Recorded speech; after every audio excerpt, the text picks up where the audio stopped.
allow, when we want to find the truth, the real wisdom, when we want from true heart to find, as the researcher of the truth, to find it. We have to be open that it will not always to be aware in the places where we are customized to find it. When this is the custom, this is so obvious that it will be there. Sometimes the real wisdom will encounter us in the places which we would say they are not worth enough. There's nothing.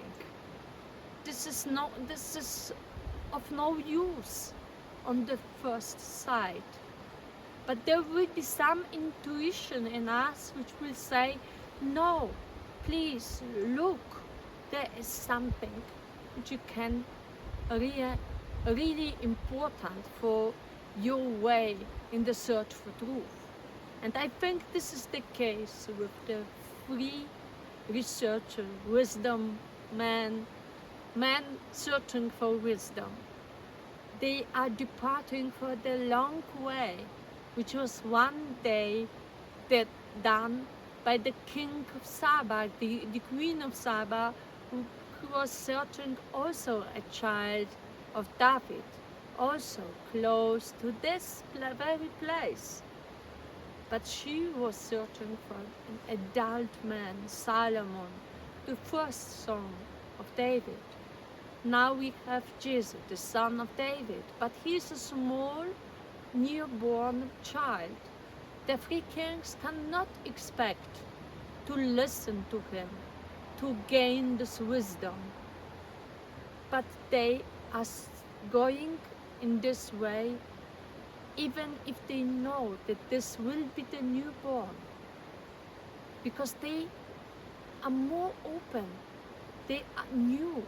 They know that also the presence of small people, of newborn children, but also of insignificant events, places, details, that all can enrich us so much that we, on our way to gain wisdom, we are not always have be so over-focused only on books, on conferences, on listening to wise people, professors, or masters. But we have to listen to this voice in us, which is directing us something to such a not obvious places, where a presence of a small child can change and make us gaining much more wisdom than we thought we will do. Thank you.